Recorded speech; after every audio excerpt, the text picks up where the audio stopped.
السلام عليكم طلاب تالتة ثانوي دفعة 2026. الأخبار يا شباب؟ يا رب تكونوا بألف خير. بعد ما سمعت يا دكتور شرح الهرمونات وسمعت مراجعة الهرمونات كاملة الشرح بتاعها، سمي الله بقى كده وافتح معايا كتابك، كتاب التفوق، كتاب الأسئلة والتدريبات، وسمي الله ويلا بينا نبدأ. هنحل مع بعض من أول. هتلاقي عندك متقسم الفصل بتاع التنسيق الهرموني متقسم لدرسين، درس أول ودرس تاني. الدرس الأول بيتكلم من بداية الفصل لحد نهاية الغدة النخامية، يعني بيتكلم عن الهرمونات النباتية وبعديها لحد ما نكمل الغدة النخامية. الأسئلة دي كلها على الجزء ده بس. وبعد كده الدرس التاني بقى من أول الغدة الدرقية لحد نهاية فصل التنسيق الهرموني. طيب أول سؤال يا دكتور هنا بيقول لي أي العمليات البيولوجية التالية تحدث بدون الحاجة للأوكسينات؟ أفتكر معاك الأول إيه هي الأوكسينات دي؟ هتقولي هرمونات نباتية. حلو. طيب وظيفتها ايه الهرمونات النباتية دي؟ مسؤولة عن حاجات كتير قوي في النبات، زي مثلا تفتح الأزهار، زي تساقط الأوراق في فصل الخريف. طيب زي الانتحاء الأرضي، حركة الشد في المحاليق، هل كانت بتحتاج أكسنات؟ طبعا. حركة الشد في المحاليق زي مثلا حركة الشد في نبات العنب أو الخيار أو البسلة، كل دول كانوا بيعملوا حركة الشد بالمحاليق. كان يبدأ المحلوق ان هو يلف في الهواء لحد ما يمسك جسم صلب، بعد كده يبدأ يلف حواليه. طب يا دكتور لما المحلوق لف حوالين الدعامة او الجسم الصلب بسبب ايه؟ بسبب الاكسنات. فالاكسنات ليها علاقة بحركة الشد في المحاليق، ليها علاقة بالانتحاء كله بأنواعه، سواء انتحاء أرضي أو مائي أو ضوئي، ليها علاقة بكل دول. تمام. وبتأثر على الانتحاء عموما. طيب هل حركة الشد في القلقاس اللي هي حركة الشد بالجذور الشدة، بالجذور الشدة، هل دي كنا بنتكلم فيها على الأكسنات أصلا؟ هقول لك لأ، لأن حركة الشد بالجذور الشدة دي كانت الجذور بتاعة البصلة أو الساق الأرضية بتبدأ إن هي تتقلص فتشد البصلة لأسفل، فبالتالي هنا مفيش اعتماد على الأكسنات، ده الجذور بس هي اللي بتتقلص وتشد البصلة لأسفل، يبقى هنا الاعتماد على الجذور عموما.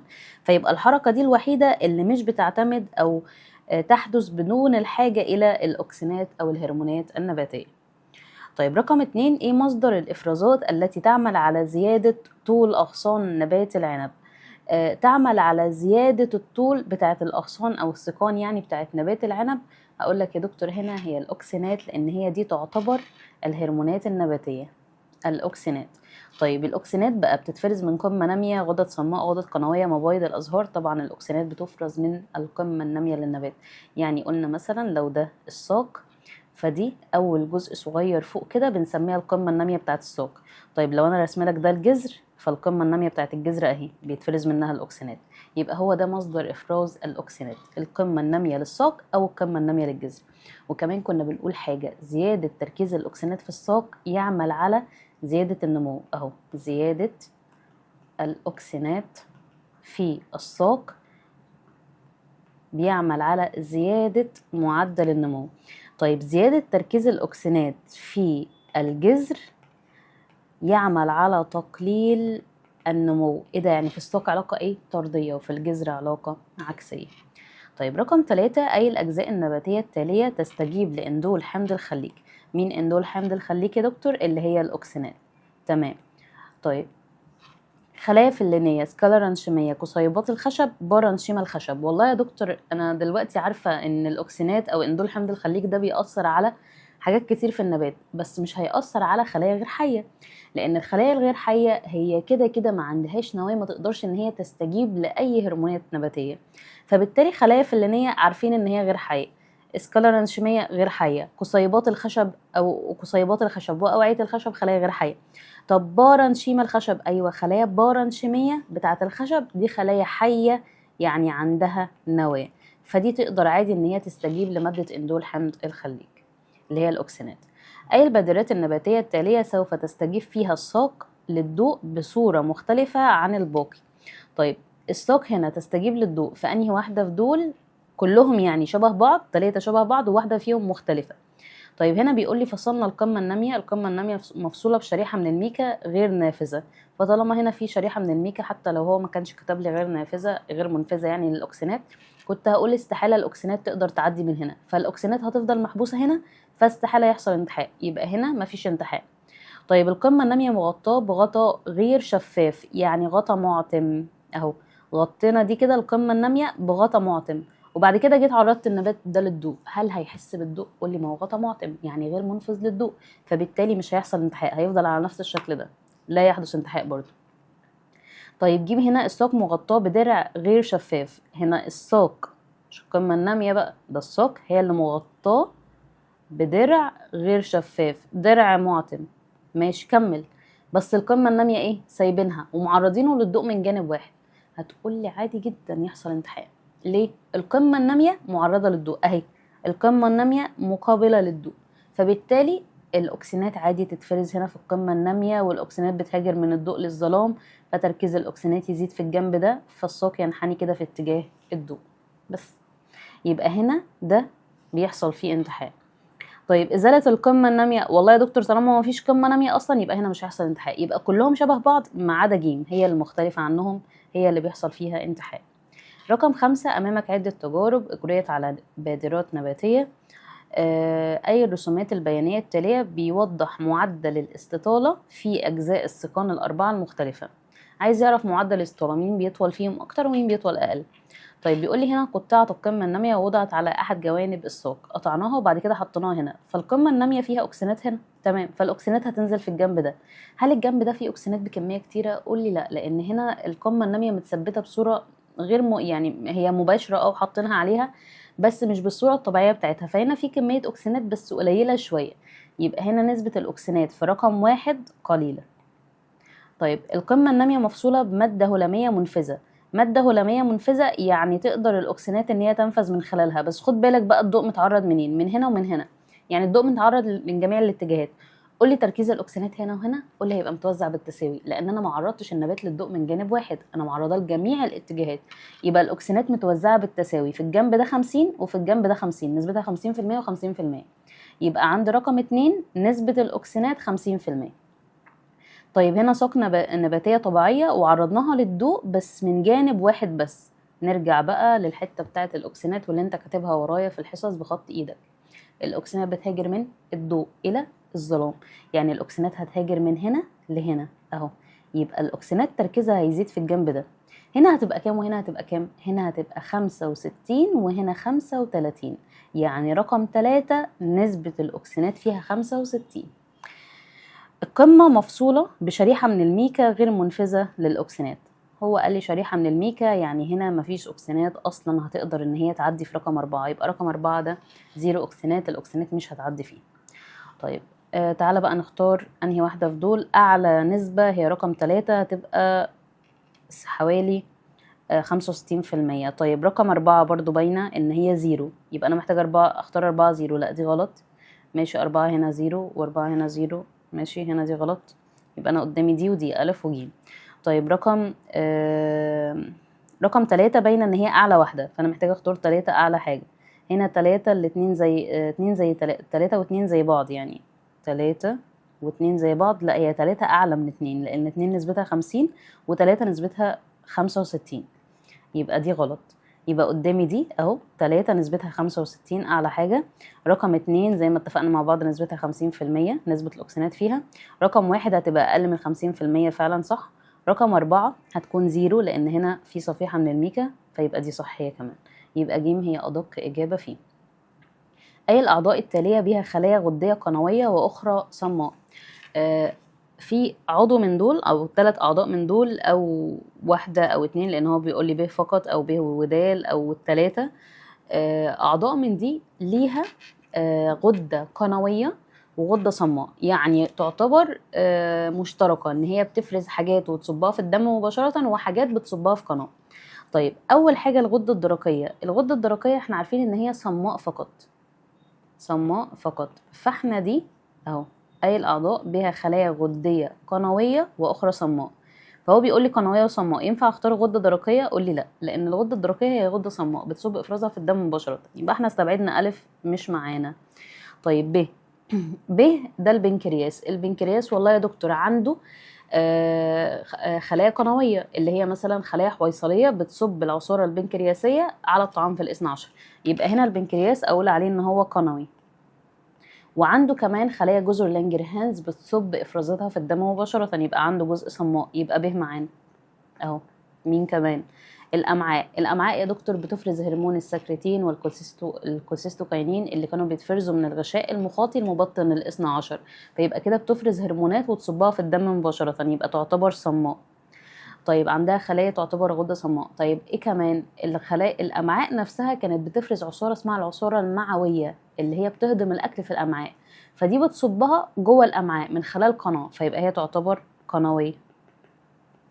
طيب المعدة كانت بتفرز هرمون الجسترين وتصبه في الدم ويمشي مع تيار الدم ويرجع للمعدة مرة أخرى عشان ينبهها لإفراز العصارة المعدية، فبالتالي هنا المعدة يا دكتور تعتبر إيه؟ تعتبر غدة صماء. طيب إيه كمان؟ نوع خلايا في المعدة يعتبر صماء لأن هو بيفرز هرمون ويصبه في الدم مباشرة.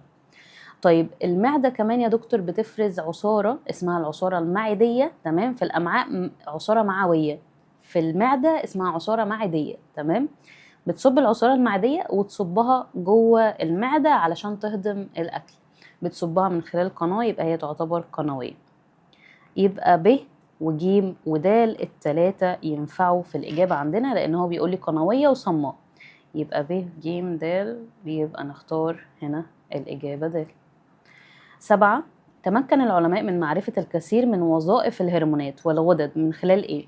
عرفوا وظائف الهرمونات والغدة من خلال دراسة تشريح الغدد الصماء، ولا دراسة مكان الغدد في الجسم، ولا دراسة حجم الغدد الصماء، ولا دراسة تأثير إفراز الغدد على الجسم؟ أيوة، هم عرفوا قدروا ان هم يدرسوا الهرمون اللي بيتفرز وتأثيره ايه على خلايا الجسم. يعني مثلا هرمون النمو بيسبب نمو الجسم، بيسبب تصنيع بروتين. هرمون الثيروكسين بيعمل ايه في الجسم، تمام؟ فاحنا من خلال قدرنا ان احنا نعرف كل غدة ووظيفتها ايه لما قدرنا ان احنا ندرس تأثير افراز الغدد على الجسم، كل غدة ايه الهرمون اللي هتفرزه وهيأثر ايه على جسم الكائن الحي. اي العوامل الآتية تحدد سرعة انتقال الهرمونات من الغدد الصماء إلى خلايا المستهدفة في الأعضاء الاستجابة؟ والله يا دكتور غدة صماء يعني بتصب إفرازها فين؟ في الدم. طيب سرعة انتقال الهرمون هتتوقف على إيه؟ على ضخ القلب للدم. تاني كده، سرعة انتقال الهرمون تتوقف على إيه؟ على إن القلب ينقبض فيبدأ إن هو يضخ الدم إلى أعضاء الجسم فالهرمون يوصل للعضو اللي هيأثر عليه. يبقى هنا نوع خلايا المفرزة للهرمون، الكمية المفرزة للهرمون، نوع الوسط الناقل للهرمون، معدل انقباض عضلة القلب. أيوة، هو معدل انقباض عضلة القلب. لما عضلة القلب تنقبض فهتبدأ إن هي تسرع انتقال الهرمونات إلى الغدد. طيب رقم 9، ادرس الشكل المقابل اللي بيوضح نشاط كل من البنكرياس والاثنى عشر. تمام. عند وصول الطعام إلى الأمعاء أي العبارات التالية بتعبر بشكل صحيح عن المواد X و Y؟ تعالى كده نشوف X. X ده حاجة جاية من البنكرياس بتتفرز في الاثنى عشر، يبقى دي العصارة البنكرياسية، عصارة بنكرياسية. طيب Y حاجة جاية من الغشاء المخاطي المبطن للاثنى عشر بتروح تنبه البنكرياس. أيوة يا دكتور، ده هي دي هرمونات الغشاء المخاطي المبطن للاثنى عشر اللي هي هرمونات السكرتين، مثلا السكرتين أو الكولسيستوكاينين. طيب يبقى المادة واي هي اللي تتفرز الأول، هرمون السكرتين يروح ينبه البنكرياس فالبنكرياس بعديها يفرز العصارة البنكرياسية على الطعام في الاثنى عشر، يبقى واي هي اللي بتنبه إفراز إكس. فبيقول لي هنا المادة إكس تسبق في إفرازها المادة واي، لا هي واي الأول. إكس وواي كلاهما يفرز في الدم مباشرة، دي بتتفرز واي بيتفرز في الدم لكن إكس بيتفرز في الأمعاء، يبقى دي غلط. إكس وواي كلاهما يفرز تحت تأثير عصبي، برضو لأ. واي بتحفز افراز الماده اكس، واي ايوه هي اللي هتحفز افراز العصاره البنكرياسيه اكس، يبقى نختار ده. 10، ايه الهرمون اللي بينشط غده قنويه تفرز افرازاتها خارج الجسم؟ هرمون بينشط غده قنويه، الغده القنويه دي بتصب الافرازات بتاعتها بره جسم. طيب الجاسترين هو ماشي هرمون بيتفرز في الدم، بيتفرز ينشط غدة قنوية تفرز إفرازاتها خارج الجسم، خد بالك. بس الجاسترين هنا هو بيتفرز من المعدة فيروح ينبه المعدة إن هي تصب العصارة المعدية في المعدة مرة أخرى، يبقى هنا الإفرازات دخلت في المعدة فيبقى ده مش خارج الجسم، تمام. طيب السكرتين برضو ده بيروح ينبه البنكرياس عشان يصب العصارة البنكرياسية على الطعام في الاثنى عشر، فتصب في الاثنى عشر، يبقى هنا ده مش خارج الجسم. البرولاكتين بيروح ينبه الغدد الثدييه ان هي تكون اللبن اللي هيتفرز خارج الجسم. اللبن هيتفرز خارج الجسم، يبقى هي دي فعلا غده قنويه افرازاتها خارج الجسم، يبقى البرولاكتين. يبقى اكتب جنبه كده بينبه الغدد الثدييه لتكوين اللبن، والغدد الثدييه يعتبر افرازاتها خارج الجسم، اللي هو اللبن يعني يفرز خارج الجسم. الكولسيستوكاينين نفس السكرتين برضو بينبه البنكرياس ان هو يصب العصارة البنكرياسية على الطعام في الاثنى عشر، فده جوه الجسم. 11 ايه الترتيب الصحيح لعمل كل من هرمون البرولاكتين والاكسيتوسين؟ خد بالك بقى من الحته دي، الهرمونات اللي ليها علاقه بالرضاعه في جسم الانثى، هرمون البرولاكتين وهرمون الاكسيتوسين. البرولاكتين يفرز من الفص الامامي للغده النخاميه ويعمل على تكوين اللبن داخل الغدد الثدييه، يبقى ده يتفرز الاول، هيتكون اللبن الاول لما الام تحمل. تمام. بعد كده هرمون الاكسيتوسين يتفرز عند الرضاعه. يعني ايه؟ يعني هرمون الاكسيتوسين ده بيساعد على اندفاع ونزول الحليب من الغدد الثدييه، مجرد رضاعه الطفل من الام بيسبب هنا نزول الحليب من ثدي الام، فيبقى هنا البرولاكتين والاكسيتوسين دول متتاليان. يعني ايه؟ ما ينفعش اقول متزامنان ولا متعاكسان ولا منفصلان، لا هما متتاليان. ده بيتفرز الاول البرولاكتين يكون اللبن، الاكسيتوسين بيساعد على افراز اللبن، يبقى متتاليان. أي الهرمونات التالية بيحفز إفراز هرمونات جنسية ذكرية لدى فتاة؟ قال لي هرمونات ذكرية موجودة في فتاة، فدي مين بقى؟ الهرمونات الجنسية اللي بتتفرز من قشرة الغدة القذرية. قشرة الغدة القذرية بتفرز هرمونات جنسية زي الموجودة في الذكر وفي الأنثى. يعني في الأنثى بتفرز هرمونات ذكورة وأنوثة، في الذكور بتفرز هرمونات ذكورة وأنوثة برضو، بس طبعا في الأنثى هرمونات الأنثوية بتكون زايدة عندها بسبب المبيض، في الذكر الهرمونات الذكورة بتكون زايدة عنه بسبب الخصية. طيب فهنا بيقول لي اللي هتؤدي لإفراز هرمونات ذكرية عند الفتاة دي، هتقول لي القشرة بتاعة الغدة القذرية. طيب هو انا ما لقيتش في الاختيارات هنا قشرة الغدة القذرية، بس مين اللي ليه تأثير عليها؟ لان هو قال لي اي الهرمونات التالية بيحفز افراز الهرمونات الجنسية، يعني حاجة هتأثر على القشرة. يبقى هنا هرمون ال ACTH هو اللي كان بيتفرز من الفص الأمامي للغدة النخامية ويروح ينبه قشرة الغدة القذرية عشان تفرز كل هرموناتها، سواء بقى هرمون الكورتيزون والكورتيكوستيرون الألدوستيرون، هرمونات جنسية وهكذا، يبقى بيخليها تفرز كل هرموناتها. أي الهرمونات الغدة النخامية أي هرمونات الغدة النخامية نقص إفرازه يؤدي إلى تأخر النمو الجسمي والجنسي. أول ما أقولك ليه علاقة بالنمو الجنسي والجسمي، قولي هرمون الثيروكسين اللي بيتفرز منين ده؟ من الغدة الدرقية. حلو، يبقى ليها علاقة بالنمو الجسمي والجنسي، ليها علاقة بسلامة الجلد والشعر، يبقى ده هرمون الثيروكسين. طيب هرمون الثيروكسين بيفرز من الغدة الدرقية، بس هنا برضو ما لقيتش غدة درقية، هو بيقول لي أي الهرمونات اللي هتتفرز من النخامية هتأثر على إفراز ده، هتأثر على الثيروكسين. فأنت قول لي النخامية بتفرز هرمون TSH اللي بيروح ينبه الغدة الدرقية عشان تفرز هرمون الثيروكسين. انت كده شاطر ومذاكر، تمام؟ يبقى هرمون TSH. أي الحالات المرضية التالية قد تحدث لشخص بالغ بسبب خلل هرموني؟ هو قال لي هنا شخص بالغ. حبايب قلبي اوعى تنسى تسمع الشرح، هو بفكرك تاني اوعى تنسى تسمع الشرح، عشان انت في الاخر في ليالي الامتحان مش هتكون قادر ان انت تسمع شرح تاني، فاعتبر ان دي الفرصة الاخيرة ليك ان انت تسمع شرح المنهج مرة تانية. تمام؟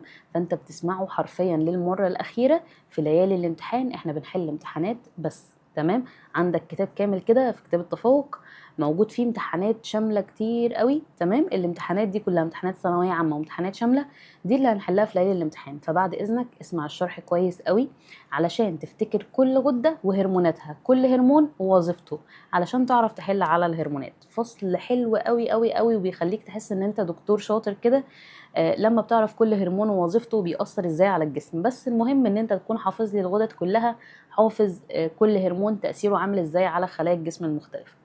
طيب بيقول لي هنا اي الحالات المرضية التالية قد تحدث لشخص بالغ بسبب خلل هرموني؟ هتقول لي هنا شخص بالغ، هو حدد لي ان هو الشخص ده شخص بالغ. هقول لك مرض القمامة سببه نقص افراز هرمون الثيروكسين، تمام كده، بس فين؟ في الاطفال. يبقى ده سببه نقص حاد في هرمون الثيروكسين بس في الاطفال. القزامة نقص في هرمون النمو بس في الاطفال برضو. طيب العملاقة زيادة هرمون النمو بس في الاطفال. تمام. طيب الاكروميجالي ده سببه زيادة هرمون النمو اللي هو الجي اتش جروث هرمون بعد البلوغ. يبقى في شخص ايه؟ بالغ. يبقى نختار هنا حالة الاكروميجالي. حبايب قلبي، حالة الاكروميجالي كان بتسبب تضخم في عظام الوجه، تضخم في الاطراف اللي هي الايد والرجل، فدي كانت الاعراض اللي بتصاحب حالة الاكروميجالي. 15 يتم تنظيم توازن المعادن طبيعيا داخل جسم الانسان بواسطة ايه؟ اول ما اجيب لك سيرة كلمة معدن، هرمون بينظم نسبة المعادن في الجسم، هتفتكر على طول هرمون ايه؟ الالدوستيرون. الالدوستيرون ده كان بيفرز منين؟ هتقولي الالدوستيرون اول حاجه نقول وظيفته يعمل على اعاده امتصاص الصوديوم من الكليه والتخلص من البوتاسيوم الزائد، يعني بيقلل نسبه البوتاسيوم في الدم وبيزود نسبه الصوديوم في الدم. حلو. طيب الالدوستيرون يفرز من قشره القذريه. طيب هل في حاجة كانت بتأثر على قشرة القذرية دي؟ قولي طبعا الغدة النخامية. كانت الغدة النخامية بتفرز هرمون ال ACTH. هرمون ال ACTH يجي من الغدة النخامية يروح ينبه قشرة الغدة القذرية علشان تفرز هرمون الألدوستيرون، بالترتيب كده واحدة واحدة. فهنا مين في دول بينظم نسبة المعادن في الجسم؟ الجزء العصبي للغده النخاميه. هتقولي لا، الاس اي تي اتش ده بيتفرز من الجزء الغدي للنخاميه وليس العصبي، يبقى هو مش الجزء العصبي اهو، استبعدنا دول. خلايا قشره الغده القذريه فقط. قولي لا، الغده القذريه والنخاميه، لان من غير الاس اي تي اتش مش الغده القذريه مش هتفرز حاجه اصلا، لان هي تقع تحت سيطره الغده النخاميه. ده الجزء الغدي للغده النخاميه وقشره القذريه. ايوه، انا حسيت ان الاجابه دي مريحاني كده. ليه؟ هو قال لي الاثنين، فانا حسيت ان انا لازم اختار دي ادق طبعا، يبقى ده. 16 الرسم ده بيوضح بعض افرازات الغده النخاميه. اي الخلايا التاليه بتمثل خليه عظميه، تمام، وايهما تمثل خليه غديه غير قنويه يعني صماء. تمام. تعال نختار خليه عظميه هتتاثر ب ADH ولا نمو ولا ACTH ولا برولاكتين؟ قول لي طبعا النمو. فهنا محتاجه اختار الخليه اللي موجود عليها مستقبل لهرمون النمو اللي هو دايرتين، يبقى هي دي اهو، ده اللي شكله دايرتين، يبقى ألف. يبقى اللي بيأثر على خلية عظمية هو هرمون النمو اللي هو بيأثر على ألف، تمام، اللي هي خلايا العظام. وأيهما تمثل خلية غدية صماء؟ هتقولي ال ADH بيأثر على الأوعية الدموية، فدي مش خلية غدية صماء فنستبعده. أو بيأثر على الكلية، فدي برضو مش غدة صماء، نستبعدها. طيب البرولاكتين بيأثر على خلايا الثدي، وخلايا الثدي دي خلايا قنوية غدية قنوية لأن هي بتصب اللبن في قناة، فيبقى دي برضو نستبعدها. قدامي مين بقى؟ ال ACTH. ال ACTH ده بيأثر على غدة صماء فعلا اللي هي قشرة الغدة القذرية، يبقى نختار مستقبل ال ACTH اللي هو واخد شكل مربع، يبقى هو ده جيم اهو. يبقى احنا اخترنا ده ألف وده جيم، يبقى ألف وجيم على الترتيب اهو، يبقى اخترنا جيم. الشكل ده بيوضح تأثير هرمونين A و B على العظام. استنتج أي مما يلي بيعبر عن الهرمون A و B على الترتيب. هرمون B لما يزيد، كل ما يزيد هرمون B في الجسم بتزيد صلابة العظام. أيوة، افتكر بقى معايا كده، الغدة الدرقية كانت بتفرز هرمون الكالسيتونين. الكالسيتونين ده كان بيعمل ايه؟ بيسحب الكالسيوم من الدم ويروح يرسبه في العظام، فبالتالي كنا بنقول على هرمون الكالسيتونين ده ان العظام بتحبه. ليه العظام بتحبه؟ بيزود الصلابة بتاعتها. يبقى كل ما يزيد هرمون الكالسيتونين ياخد الكالسيوم من الدم ويروح يرسب في العظام، يسحب الكالسيوم من الدم ويرسب في العظام، فتزيد صلابة العظام. يبقى هنا هرمون الكالسيتونين هو اللي بيزود صلابة العظام، يبقى ده كالسيتونين. تمام.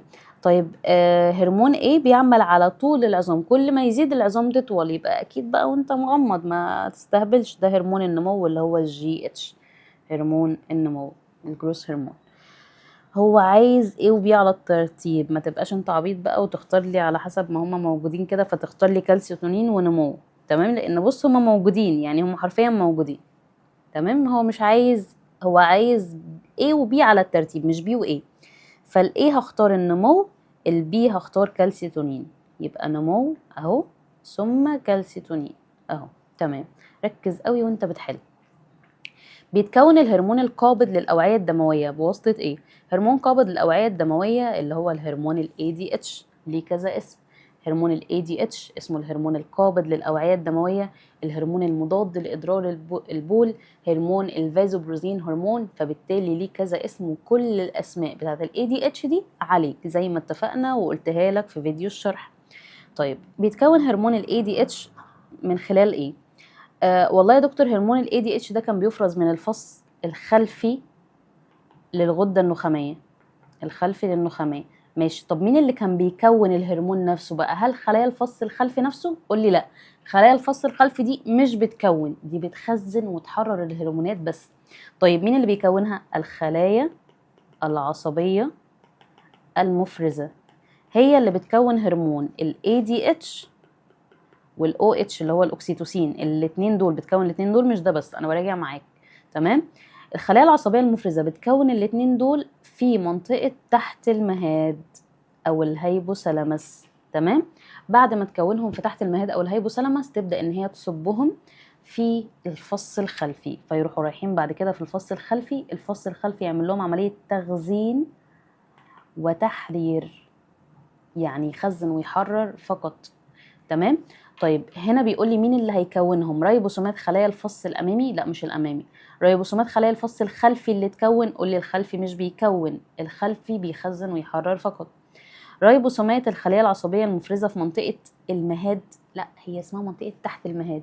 تفرق طبعا، دي منطقه ودي منطقه على فكره. منطقه المهاد دي منطقه موجوده، بس تحت المهاد هي الهيبوثالاموس، يبقى تحت المهاد بتساوي الهيبوثالاموس.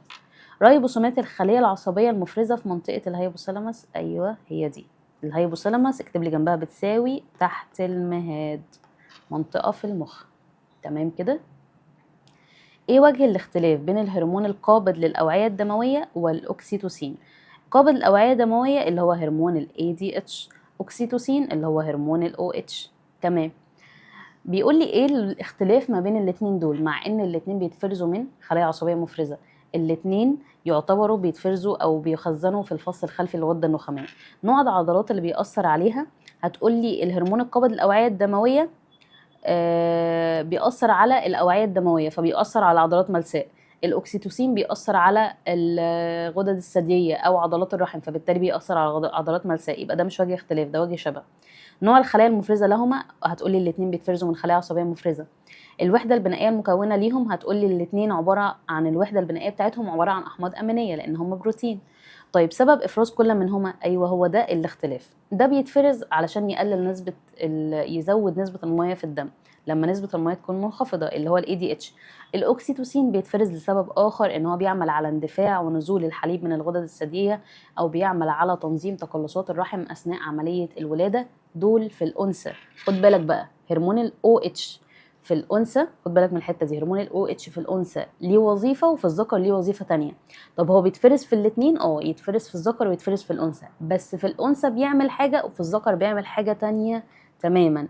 في الأنثى بيعمل على اندفاع ونزول الحليب، ال OH يعمل على اندفاع ونزول الحليب من الغدد الثديية. تاني حاجة يعملها، يعمل على تنظيم تقلصات الرحم ويزودها بشدة أثناء عملية الولادة، اللي هم بيسموه الطلق. الطلق ده اللي هي هرمون الأكسيتوسين زاد قوي عند الأنثى في نهاية الشهر التاسع، فبيخلي عضلات الرحم عمالة تنقبض جامد على الجنين. فنقول ساعتها يا دكتور أول ما هرمون ال OH بيزيد يبقى دي كده عملية ولادة. وساعات كمان بيكون في ولادات متعثرة، يعني مثلا هرمون ال OH بيزيد عند الأنثى وبعد كده يقل أثناء مرحلة الولادة، يقل فجأة، فبالتالي ساعتها بيلجأ الدكاترة بيدوا للأنثى دي طلق صناعي. الطلق الصناعي ده اللي هو هرمون الأكسيتوسين. تمام كده. يبقى ده كده هرمون الأكسيتوسين بيساعدها، اللي هي حقن فيها هرمون الأكسيتوسين ده بيساعدها على تنظيم تقلصات الرحم ويزودها علشان يكمل عملية الولادة المتعثرة. طيب هرمون الأكسيتوسين بقى في الذكر، في الذكر ليه علاقة بتقليل التوتر عند الذكور وبيحسن نفسية الذكر. يعني مثلا هقول لك مثال، لو الأب مثلا لعب مع الأولاد الأطفال يعني، تمام كده، لما الاب يطلع يلعب مع اولاده فبيحس ساعتها ان هو قد ايه شخص مسؤول، وان هو رب الاسره، وان هو المسؤول عن العيله دي، فبيحس كده بثقه في النفس. بيقلل الهرمون ده بيتفرز عنده بعد مثلا لما يلعب مع الاولاد. الهرمون ده بيتفرز بيحسسه ان هو بيقلل التوتر عنده، بيحسسه ان هو قد ايه شخص مسؤول عن العيله دي، فبيدي شعور كده جميل عند الذكور. فهرمون الاكسيتوسين في الذكر ليه وظيفه، وفي الانثى ليه وظيفه تانية خالص. في الانثى ليه علاقه بعمليه الحمل والولاده والرضاعه، لكن في الذكر بيقلل التوتر والتعب النفسي. طيب رقم 20، من خلال دراستك للمخطط الموضح بالشكل المقابل أي مما يأتي بيمثل وجه للشبه بين الهرمون 1 و2. طيب الخلايا دي بتفرز هرمون 1 و2، تمام. بيقول لي هنا الهرمون 1 بيأثر على النفرونات، فانت خدت بالك ان هو ممكن يكون مين؟ ممكن يكون الاي دي اتش، ممكن كمان يكون هرمون الالدوستيرون. طب تعالى نشوف الهرمون اللي تحتيه. بيقول لي هرمون 2 بيأثر على الغدد الثدييه، فانت خلاص عرفت ان ده الاي دي اتش مش الالدوستيرون، يبقى ده كده الاي دي اتش، لان هو قال لي بيتفرزوا من الخلايا سين الاثنين. هرمون 2 بيأثر على الغدد الثدييه، فبالتالي ده هرمون الاكسيتوسين اللي بيعمل على اندفاع ونزول الحليب من ثدي الام. طيب ايه وجه الشبه؟ يمثل وجه للشبه بين الهرمونين اللي هو الاي دي اتش والاو اتش. بيقول لي الحفاظ على توازن البيئه الداخليه للجسم، هو الاي دي اتش اللي بيحافظ على توازن البيئه الداخليه، لكن الاو اتش لا. التاثير على غدد صماء، هو مفيش حاجه فيهم بتاثر على غدد صماء، فيبقى دي غلط ودي غلط. التاثير على عضلات لا اراديه، الاي دي اتش بيأثر على الاوعيه الدمويه يعني عضلات ملساء لا اراديه. الاو اتش بيأثر على عضلات الرحم، فبالتالي برضو دي عضلات ملساء لا اراديه. يبقى هنا نختار جيم، لان دي الاتنين فعلا بيأثروا على عضلات لا اراديه. بيقول لي الاتنين بيأثروا على عضلات اراديه، لا، يبقى هنا جيم هي ادق واحده. 21، اي الاشكال التاليه بيوضح عمل نفرونات الكليه تحت تأثير هرمون الاي دي اتش اثناء الصيام. طيب لحظه واحده بقى كده، هرمون الاي دي اتش اثناء الصيام يعني نسبه الميه قليله في الجسم. اول ما نسبه الميه تقل في جسمك، تمام كده، ما انت صايم، اول ما نسبه الميه تقل في جسمك، فمين الهرمون اللي يزيد؟ هتقولي هرمون الاي دي اتش بيزيد. حلو، افتكر بقى وظيفه الهرمون الاي دي اتش. هرمون الاي دي اتش لما يتفرز ويزيد افرازه لما يكون عندك جفاف، يعني قعدت طول اليوم حرفيا مش ما شربتش ميه، فهل انت هتموت؟ لا، جسمك هيحافظ على نسبه الميه اللي فيه عادي. طب يعمل ايه بقى؟ يزود افراز هرمون الاي دي اتش شويه. هرمون الاي دي اتش يروح على الكليه، عارف ان هي دي اللي عندها ميه، يروح على الكليه يعمل اعاده امتصاص للميه، يبقى هو بيعمل اعاده امتصاص. بص احنا بنفتكر وظيفه الهرمون بعد كده حل، يعني مش هحل الاول بعد كده افتكر هو الهرمون ده بيعمل ايه، لا، افتكر وظيفه الهرمون الاول. الاي دي اتش يعمل على اعاده امتصاص الميه من النفرون اللي هي الكليه يعني، تمام كده. طيب قولي هيعمل ايه في نسبه الميه في الدم؟ ده هو هيأثر على الدم وهيأثر على البول. قولي هيعمل ايه هنا وهيعمل ايه هنا. لما يزيد هرمون الاي دي اتش يبقى الاي دي اتش هيزيد اثناء الصيام اهو، يبقى الاي دي اتش هنا في زياده، تمام. لما يزيد هرمون الاي دي اتش يبدا يسحب الميه اللي كانت موجوده في الكليه وتخرج في صوره بول، يسحبها ويوديها للدم، فبالتالي بيزود الميه في الدم. طب طالما زود الميه في الدم يبقى عمل ايه في الاملاح بتاعه الدم؟ قللها. ميه وملح عكس بعض، يبقى اقول لك الميه زادت قول لي يبقى الملح قل على طول من غير ما تفكر، يبقى الاملاح قلت. كلمه بقى املاح هي اسموزيه، لو كلمه اسموزيه مضايقاك ومش فاهمها خليك عارف ان كلمه ملح هي اسموزيه، بيساووا بعض، ماشي كده. فلما اقول لك املاح قول لي يعني الاسموزيه هي كمان بتاعه الدم هتقل اهو زي بعض، ماشي. لو كلمه اسموزيه مضايقاك شيلها وحط مكانها ملح، كنت دايما بقول لكم كده في الحصه، تمام. يبقى هنا اقول الميه زادت يبقى الملح قل، ماشي، وطالما الاملاح قلت يبقى الاسموزيه قلت، ماشي ماشي. طيب الاي دي اتش لما زاد عمل ايه في البول؟ هتقولي هو سحب الميه اللي كانت موجوده في البول، فبالتالي قلل الميه اللي موجوده في البول، يبقى الميه اللي في البول قللها. طب الاملاح اللي موجوده في البول زادت، ما هو احنا سحبنا الميه، كانك قدامك كوبايه ميه وفيها ملح، تمام كده، سحبنا الميه اللي فيها، يبقى قول لي تركيز الملح ده هيزيد، هيبقى كميه ملح كتيره قوي على حبه ميه قليلين، يبقى هنا الاملاح هتزيد. طب الاسموزيه بتاعت البول قول لي الاسموزيه هي الملح، يبقى الاسموزيه هتزيد. سهله واحفظها بنفس الطريقه. طيب هنا بيقول لي بيعمل على نقص اسموزية البول، لا هو هيزود اسموزية البول. بص بقى الرخامة، هتلاقي كل ده اتمسح. ماشي، المهم ان انتوا كتبتوه. مش ما اتمسحش الحمد لله. يبقى هنا نكتب ان الاملاح، المية قلت يبقى الاملاح زادت والاسموزية زادت. ماشي. طيب هنا بقى بيقول لي نقص اسموزية البول، لا زيادة اسموزية البول. ايوه اسموزية البول زادت فعلا. زيادة حجم البول، لا هي حجم البول هيقل لان المية هتقل، يبقى دي غلط. نقص تركيز البول، لا هو هيزيد تركيز البول لان الاملاح زادت فزيادة تركيز البول، يبقى ب هي اللي صح. 22 في ضوء دراستك كم عدد الهرمونات بتاعت الجزء العصبي للغدة النخامية التي تختلف وظيفتها باختلاف جنس الفرد، يعني من حسب الذكر والأنثى. هتقولي هرمونات الجزء العصبي عموما ADH و OH. مين بقى اللي احنا لسه قايلين ان وظيفته بتختلف في الذكر عن الأنثى يا دكتور؟ هو هرمون ال OH. في الأنثى ليه وظيفة وفي الذكر ليه وظيفة أخرى، يبقى ده هرمون واحد فقط هو اللي بيختلف وظيفته باختلاف جنس الفرد سواء ذكر أو أنثى. أي الأشكال التالية بيوضح آلية انتقال أمر الانقباض للألياف العضلية للرحم أثناء المخاض؟ يبقى هنا أثناء المخاض يعني أثناء الولادة. هرمون ال OH اللي هو الأكسيتوسين بيفرز من خلية عصبية مفرزة في منطقة تحت المهاد، حلو، فيروح يأثر على عضلات الرحم. فهنا أنهي شكل في دول بقى؟ بيقول لي هنا في ألف خلية عصبية هتفرز الهرمون، فالهرمون هيبدأ إن هو يتصب في وعاء دموي، صح؟ تمام، هو الهرمون فعلا بيتصب في الدم، بعد كده يروح يأثر على الليفة العضلية. الرسمة ألف دي صح. تعال نشوف الباقي غلط ليه. هنا بيقول لي خلية عصبية صبت إفرازها في قناة، لا هو مش في قناة، هو الهرمون ده بيتصب في الدم. طيب خلية غدية افرزت، بيقول لي خليه غديه هي اللي كونت الهرمون نفسه، لا انت عارف ان الاو اتش بيتكون من خليه عصبيه وليس خليه غديه، تمام كده، يبقى دي غلط. هنا برضو بيقول لي خليه عصبيه راحت صبت افرازها على خليه غديه، ومن الغديه راحت رايحه الوعاء الدموي، لا هو من الخليه العصبيه للوعاء الدموي للعضله على طول، يبقى الف هنا هي الاجابه الصح. 24 أي الخلايا التالية لا تقع تحت تأثير الغدة النخامية؟ خلايا حويصلية في الغدة الدرقية، لا الغدة الدرقية بيأثر عليها هرمون TSH اللي جاي من الغدة النخامية. حويصلة جراف بيتأثر بهرمون FSH اللي جاي من النخامية. الأنيبيبات المنوية بتتأثر بهرمون FSH اللي جاي من النخامية. طيب ب الخلايا الحويصلية في البنكرياس، قول لي يا دكتور البنكرياس كله على بعضه كده لا يقع تحت سيطرة الغدة النخامية، يبقى نختار ب. 25 الشكل ده بيوضح الجهاز التناسلي الأنثوي أي الأجزاء التالية يحتوي على مستقبلات لهرمونات الغدة النخامية، يعني أجزاء في دي بتتأثر بهرمونات الغدة النخامية. هتقولي أول حاجة عندي هنا المبيض. المبيض يا دكتور بيتأثر بهرمون ال FSH، فهرمون ال FSH بيروح على المبيض بيختار حويصلة وبيعمل على نموها إلى حويصلة جراف. كمان بيتأثر بهرمون ال LH اللي جاي من الغدة النخامية وبيعمل على انفجار حويصلة جراف وخروج الجسم الأصفر أو خروج البويضة الناضجة وتكوين الجسم الأصفر، وبيخلي الجسم الأصفر يفرز هرموناته. طيب كمان في هرمونات جاية من الغدة النخامية بتأثر على الجزء ده اللي هو سي، ده جدار الرحم.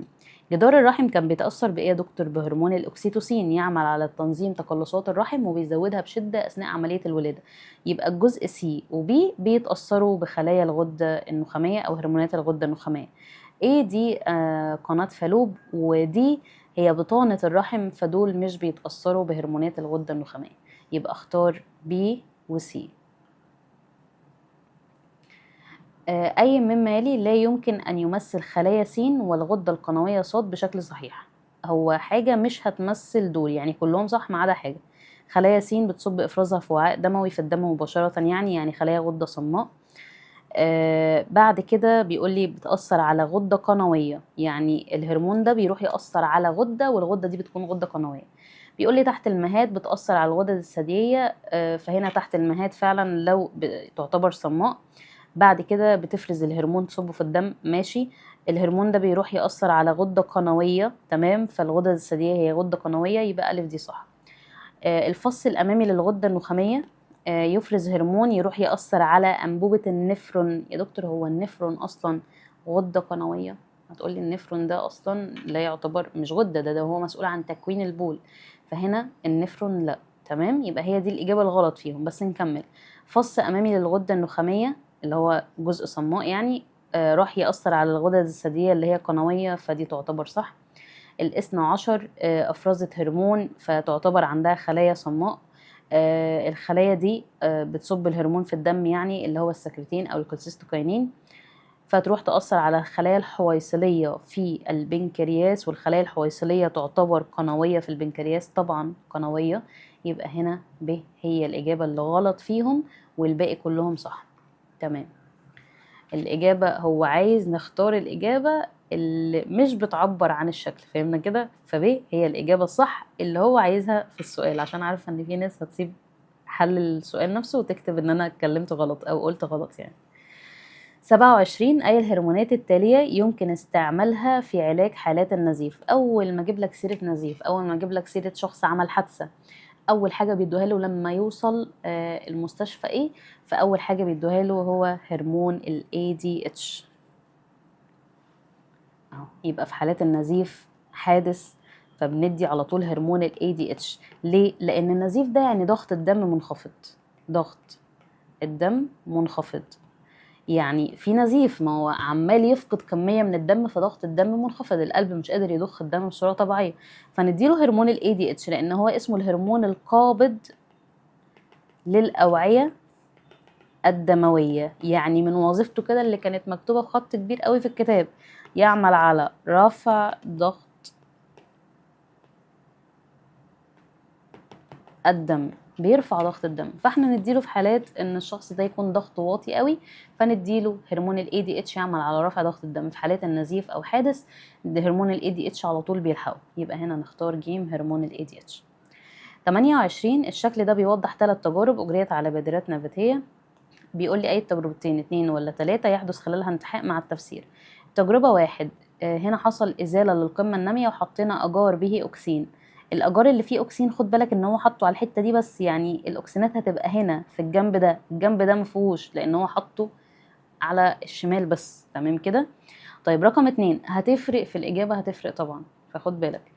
بيقول لي هنا قمه مغطاه بغطا غير شفاف، يعني غطا معتم، ماشي كده، يعني الغطا ده معتم. هل هنا هيحصل انتحاء؟ قول لي وانا معرضه النبات للضوء. هل هيحصل انتحاء؟ قول لي ما هو الغطا معتم يعني مش حاسس ان في ضوء، يبقى هنا مفيش انتحاء. طيب 3 ساق مغطاه بدرع غير شفاف. الساق هي اللي متغطيه بدرع غير شفاف، يبقى هنا والنبات متعرض للضوء، يبقى هنا هيحصل انتحاء عادي في اتجاه الضوء، يبقى هنا يحدث انتحاء. يبقى اي التجربتين 2 ولا 3؟ هقول التجربه رقم 3. مع التفسير هقول بسبب مواجهة القمة النامية للضوء فينحني الساق في اتجاه الضوء. تمام. بينما التجربة برضه وضحت ايه اللي حصل في التجربة 2. بينما التجربة 2 مغطى، القمة النامية مغطاة بغطاء معتم او غير شفاف، فبالتالي لا يحدث استجابة للضوء. ايه اتجاه حركة الساق في التجربة رقم 1؟ تعالى نرجع لرقم 1 اهي. تمام. اتجاه حركة الساق يتحرك ازاي؟ والله يا دكتور انا لقيت الاكسينات هتنزل هنا، فزيادة تركيز الاكسينات في الساق في الحتة دي تعمل على زيادة النمو. طب والجنب التاني ينمو بمعدل اقل شوية، فلقينا الساق ماشية كده اهو، هو ده اللي هيزيد في النمو. طب النص التاني ينمو بمعدل اقل، فالساق راحة كده اهو. فهنا كاتب لي ده يمين الرسم وده يسار الرسم، يبقى هي الاتجاه هيكون يمين الرسم. تمام كده؟ تمام. للهرمونات تأثير مباشر وغير مباشر على عمليات التمثيل الغذائي في جسم الإنسان. إيه الهرمون أو الهرمونات التي تفرز من الغدة النخامية ولها تأثير مباشر على عمليات الأيض؟ طب يا دكتور أول ما جاب لي سيرة عمليات الأيض وحاجة تتفرز من الغدة النخامية ليها علاقة بعمليات الأيض، افتكرت على طول هرمون النمو، أول هرمون خدناه خالص. هرمون النمو بيتفرز من الغدة النخامية، ليه علاقة بعمليات الأيض وخاصة أيض البروتينات. أيض البروتين أو تصنيع البروتين في جسم الكائن الحي. تمام كده؟ طيب رقم 2 بيقول لي اذكر، يبقى دي إجابة 1. إجابة رقم 2 اذكر الهرمونين، اذكر هرمونين من الهرمونات الغدة النخامية لهما تأثير غير مباشر على الأيض. أقول لك على طول هرمون TSH. هرمون TSH ده كان بيتفرز من الغدة النخامية يروح على الغدة الدرقية، يخلي الغدة الدرقية تفرز هرمون الثيروكسين، وهرمون الثيروكسين كان من ضمن وظائف بتاعته ان هو ليه علاقة بتنظيم معدل الأيض الأساسي، فده بيأثر على الأيض بس بطريقة غير مباشرة. طيب عندك كمان هرمون ال ACTH. هرمون ال ACTH بيتفرز من الغدة النخامية، يروح ينبه قشرة الغدة الكظرية ان هي تفرز هرموناتها زي هرمون الكورتيزون والكورتيكوستيرون اللي كان ليهم علاقة بتنظيم الأيض. كانوا بيعملوا ايه الكورتيزون والكورتيكوستيرون؟ كانوا بيحولوا الأحماض الأمينية اللي موجودة في الدم إلى جلوكوز، يعني بيرفعوا نسبة الجلوكوز في الدم. طيب رقم 30 الشكل ده بيوضح عمل أحد هرمونات الغدة النخامية. بيقول لي هو هرمون س بيأثر على عضلات غير مخططة، يعني عضلات ملساء، تمام كده، وبيسبب ارتفاع ضغط الدم. فأول ما شفت كلمة رفع ضغط الدم يبقى ده على طول هرمون مين؟ ال ADH. طيب ايه هو الهرمون س؟ اهو اقول له ال ADH. تمام. ايه وحدة بنائه؟ هتقولي هو عبارة عن بروتين، يبقى وحدة بنائه أحماض أمينية. ايه الاعضاء المستهدفه لعمل هرمون س؟ هرمون ال ADH بيأثر على ايه يا دكتور؟ بيأثر على النفرون، يبقى هنا هقول خلايا، بيأثر على خلايا النفرون في الكليه. وكمان بيأثر يعمل على رفع ضغط الدم عن طريق العضلات، ان هو بيأثر على العضلات الملساء في الأوعية الدموية، يبقى بيأثر على العضلات الملساء بالأوعية الدموية. تمام كده احنا خلصنا تدريبات الدرس الأول. هاتلي الدرس الثاني، بسم الله كده ويلا اهو. أول سؤال هنا بيقول لي ده من أول الغدة الدرقية لحد نهاية الفصل. لا يعتبر من وظائف هرمون الثيروكسين ليه دور في المناعة الموروثة غير التكيفية. غير التكيفية دي يعني الغير متخصصة، دي كلمة غير تكيفية. هرمون الثيروكسين تعال نفتكر مع بعض كان بيعمل ايه. كان بيروح يا دكتور للأمعاء، حلو، يلاقي جوه الأمعاء دي جلوكوز، يسحب الجلوكوز اللي موجود في الأمعاء اهو، سحب الجلوكوز يعني ليه علاقة بامتصاص الجلوكوز ده من الأمعاء، يخرجه في الدم، فكده الجلوكوز خرج في الدم، حلو. بيساعد على أكسدة الجلوكوز، أكسدة الجلوكوز، فالجلوكوز ده يديلك ATP. عشان كده حتى احنا كنا بنسمي الغدة الدرقية ان هي غدة النشاط، بتفرز الثيروكسين اللي هو يعتبر هرمون مهم قوي ان هو ينظم أكسدة الجلوكوز في جسمك ويديلك طاقة. فالناس اللي هي بتكون شايلة الغدة بيكون عندها معدل الحرق قليل قوي، بيكون عندها كمان مفيش نشاط دايما في الجسم، فبيستبدلوا الهرمون ده بهرمون ثيروكسين مصنع، يعني الغدة دي تعتبر غدة النشاط. طيب هو بيقول لي بقى حاجة مش من ضمن وظائف هرمون الثيروكسين. اول حاجه بيقول لي ان هو ليه دور في المناعه الموروثه غير التكيفيه. طيب انت تفتكر كده مناعه موروثه يعني مناعه غير متخصصه زي مين مثلا؟ زي الجلد. كنا بنقول على الجلد ليه دور كبير قوي في المناعه، يمنع دخول اي ميكروب موجود في الهواء في الجو، اللي يمنع دخوله الى الجسم، فبالتالي الجلد ده يعتبر عضو مناعي. طب انا بقول لك الثيروكسين ليه علاقه بالجلد، قولي طبعا ده هرمون الثيروكسين كان بيحافظ على سلامة الجلد والشعر. بعد كده كنا بنقول الوظيفة دي، فأول حاجة كنا بنقول عليها ان هو بيحافظ على سلامة الجلد والشعر. عرفت بقى ليه انا كنت بقعد اقول لك اسمع الشرح؟ علشان الشرح بيفكرك بكل حاجة حرفيا في وظائف الهرمون.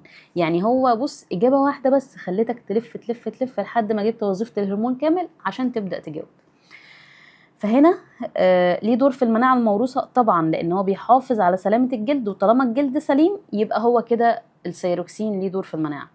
طيب نقل الجلوكوز عبر أغشية خلايا الجسم، لا هو اللي كان بينقل الجلوكوز من خلال أغشية الخلايا يدخلها للخلية ده كان الأنسولين، يبقى ده وظيفة الأنسولين، ماشي، مش الثيروكسين، يبقى ب هي اللي مش تبع الثيروكسين. طب نقل الجلوكوز من الخملات اللي هي الأمعاء، يعني الأمعاء خملات اللفائفي الى الدم، ايوه اهو لسه قايل لك بيسحب الجلوكوز من الامعاء يطلعها في الدم. تحفيز نشاط انزيمات التنفس اللي هي اكسده الجلوكوز، طبعا بيحفز نشاط انزيمات التنفس في الميتوكوندريا، يبقى هو بيعمل كل الحاجات دي ما عدا ب دي وظيفه الانسولين وليس الثيروكسين. طيب 2 مين في دول بيمثل وجه للشبه بين خلايا حويصليه في البنكرياس اللي هي بتفرز عصاره بنكرياسيه وتصبها على الطعام في الاثنى عشر، مسؤولة عن عملية الهضم، والخلايا الحويصلية في الغدة الدرقية. الخلايا الحويصلية في الغدة الدرقية دي كانت بتفرز هرمونات تعتبر غدة صماء، تمام كده، ودي تعتبر قنوية اهو. بتفرز هرمون الثيروكسين. وجه للشبه بقى بين الاتنين دول، كلاهما يفرز هرمونات، لا مش بيفرزوا هرمونات، كلاهما يفرز انزيمات لا، ده اللي بيفرز انزيمات، لكن ده يفرز هرمونات. كلاهما يقع تحت تأثير الغدة النخامية. والله يا دكتور الدرقية تقع تحت تأثير الغدة النخامية، لكن البنكرياس لا يقع تحت تأثير الغدة النخامية. طب كلاهما له تأثير على الكربوهيدرات. أيوة، العصارة البنكرياسية ليها دور في هضم الكربوهيدرات، بتهضم كل أنواع الأكل الموجودة في الأمعاء عموما. طيب السيروكسين هل بيأثر على الكربوهيدرات؟ أيوة، ده احنا لسه قايلين أهو السيروكسين بيسحب الجلوكوز اللي هو كربوهيدرات، يسحبه ويطلعه للدم، يبقى هو بيأثر على الكربوهيدرات. يبقى كلاهما له تأثير على الكربوهيدرات. 3. أي الهرمونات التالية بيأثر على جميع خلايا الجسم بما فيها الخلايا المفرزة لها. اللي بيأثر على جميع خلايا الجسم السيروكسين والأنسولين. ليك عارفها ليه بقى؟ السيروكسين بيأثر على كل خلايا الجسم عشان يساعد على عملية التنفس الخلوي اللي هي أكسدة الجلوكوز وتدي طاقة. كمان الأنسولين بيساعد على دخول الجلوكوز في الخلية، فالجلوكوز يحصل له عملية الأكسدة. يبقى الهرمونات هنا أو الهرمونات اللي بتتفرز أو بتأثر على جميع خلايا الجسم والخلايا المفرزة ليها اللي هي البنكرياس أو الغدة الدرقية هي السيروكسين والأنسولين.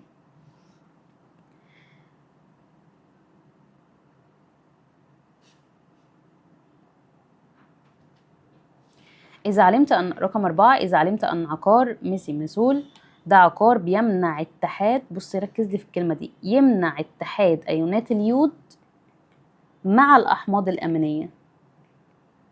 قولي هو لو اتحدوا يعني إيه اللي هيحصل؟ والله يا دكتور اليود لو اتحد مع الأحماض الأمينية فبيساعد في تكوين هرمون السيروكسين. ماشي. الدواء بقى ده بيمنع اتحاد اليود مع الأحماض الأمينية، فالدواء ده لو اديناه لشخص هيمنع اتحاد اليود مع الأحماض الأمينية، يعني هيقلل لي نسبة السيروكسين في الجسم. طب نديه الحالة بقى قبل ما نكمل السؤال، نديه الحالة بتعاني من ايه؟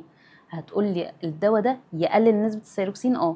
نديه الحالة بتعاني من زيادة أو إفراط في إفراز هرمون السيروكسين اللي هي التضخم الجحوظي. حالة التضخم الجحوظي عندها هرمون السيروكسين زايد قوي. طب هل دي حاجة كويسة؟ يعني ما احنا عارفين ان هرمون السيروكسين كويس، بس لو زاد عن المعدل الطبيعي هل دي حاجة كويسة؟ لا طبعا، ده هيزود معدل الحرق، فالشخص ده يبقى عنده نحافة، هيزود معدل ضربات القلب من اي مجهود هو بيعمله، يتعب بسرعة، هيسبب تهيج عصبي. كل الحاجات دي لما بتزيد، لما معدل ضربات القلب بيزيد، النحافة الشديدة دي، كل الحاجات دي بتأثر على المعدل أو تنظيم الأيض في الجسم. فبالتالي هنا احنا ممكن ندي الشخص ده اللي هو عنده إفراط في إفراز هرمون السيروكسين، نديله هرمون أو دواء، الدواء ده يمنع اتحاد يود مع أحماض أمينية، فبالتالي مش هيكون سيروكسين زيادة عن معدل أو زيادة عن احتياج الجسم. فهنا بيقول لي بقى أي الحالات التالية يمكن علاجها بهذا العقار: تضخم بسيط، ميكسوديما، قماءة. هتقولي كل دول أصلا سببهم نقص في إفراز هرمون السيروكسين، فنقص في إفراز هرمون السيروكسين نديلهم هرمون ينقص أكتر هرمون السيروكسين؟ قولي لأ طبعا. يبقى هنا نختار ب، التضخم الجحوظي اللي هم عندهم إفراط في السيروكسين. تمام. 5. أي الغدد التالية تفرز هرمونات بتأثر على كل من النضج الجنسي والجسدي لدى الأنثى؟ بتأثر على النضج الجنسي والجسمي، لسه قايله لك نضج جنسي وجسمي، يبقى ده هرمون السيروكسين. قولي السيروكسين بقى يتفرز منين؟ السيروكسين بيفرز من الغدة الدرقية، يبقى رقم 3 معانا. طيب النضج الجنسي والجسمي لدى الأنثى، طب يا دكتور ما الغدة الدرقية أنا لقيتها موجودة، ما الغدة الدرقية بتفرز هرمون ال FSH وال LH اللي ليهم علاقة بالنضج الجنسي عند الأنثى، يبقى رقم 2 معانا. رقم 1 هي مش هختارها معانا، تمام. 2 و3 أدق. 4 بتتأثر أصلا، رقم 1 بتتأثر يعتبر بإيه؟ بالهرمونات اللي هي بتاعت الهرمونات الأنوثة اللي بتتفرز من الأنثى. طيب رقم 4 دي يا دكتور اللي هي الغدد الثديية، فبرضو الغدد الثديية هي اللي بتتأثر بهرمونات النضج الجنسي. تمام، يبقى هنا أدق إن أنا أختار رقم 2 ورقم 3. أمامك منظر خلفي للغدة الدرقية، أي الأجزاء الموضحة يزداد إفرازها استجابة لزيادة نسبة الكالسيوم في الدم. قولي بقى لما تزيد نسبة الكالسيوم في الدم مين الهرمون اللي يتفرز؟ يعني انت واكل منتجات ألبان كتير فنسبة الكالسيوم عالية، الكالسيوم عالي في الدم، فيزيد إفراز هرمون الكالسيتونين. يعمل إيه الكالسيتونين ده؟ يجيب الكالسيوم الزيادة ده ويروح يرسبه في العظام، عشان كده العظام بتحبه، يروح يرسبه في العظام، فتزداد صلابة العظام. تمام. طيب يبقى هنا هرمون الكالسيتونين بقى اهو. هرمون الكالسيتونين يتفرز منين؟ من الغدة الدرقية ولا الجرات الدرقية؟ قول لي يا دكتور. الكالسيتونين والسيانوكسين كانوا بيتفرزوا من الغدة الدرقية، فهنا محتاجة اختار الغدة الدرقية. فهنا 1 مشاور لي على الدرقية، تمام، ورقم 4 برضو مشاور لي على الدرقية اهو. لكن رقم 3 ده جارات الدرقية، اللي هي الغدد اللي لونها موف صغيرة دي، 4 غدد جارات درقية. رقم 2 برضو مشاور على جارات الدرقية، وجارات الدرقية مش بتفرز كالسيتونين، دي بتفرز باراسيرمون. باراسيرمون بقى عكس الكالسيتونين. الكالسيتونين بيقلل نسبة الكالسيوم في الدم، الباراسيرمون بيرفع نسبة الكالسيوم في الدم. ايه ده يعني يرفع لي نسبة الكالسيوم في الدم ازاي؟ هيجيبه من الهواء؟ لا، يسحبه من العظام يطلعه للدم. عشان كده الباراسيرمون بيتفرز في الحالات اللي بيكون فيها نسبة الكالسيوم في الدم قليلة، عايزين كالسيوم في الدم، فالباراسيرمون يزيد ياخد الكالسيوم من العظام ويزوده في الدم. بس هو كده بيعمل حاجة وحشة، بيأثر على العظام، بس بيخلي جسمك يتصرف يعني هيدي لك كالسيوم في الدم، تمام، بس بعد على المدى البعيد بقى هتلاقيه بيأثر على العظام، بيسبب هشاشة في العظام لو زاد قوي عن المعدل الطبيعي. فهنا هو عايز هرمون الكالسيتونين، يعني بيتفرز من رقم 1 ورقم 4 اللي هي الغدة الدرقية. تمام. وكمان رجعنا معاها الغدة الجارات الدرقية. 7 إذا كان المستوى الطبيعي للكالسيوم في الدم بيتراوح ما بين 8 و6 و10 و3 مللي جرام لكل ديسيلتر. طيب فما هو مستوى الكالسيوم في الدم لشخص يعاني من هشاشة العظام وخلل في غدد جارات الدرقية؟ شخص بيعاني من هشاشة العظام، يعني نسبة الكالسيوم في الدم عنده، الكالسيوم في الدم هيكون ايه؟ هيكون عالي. طيب هو عنده هشاشة في العظام، يعني الكالسيوم في العظام هيكون ماله؟ هيكون قليل اهو.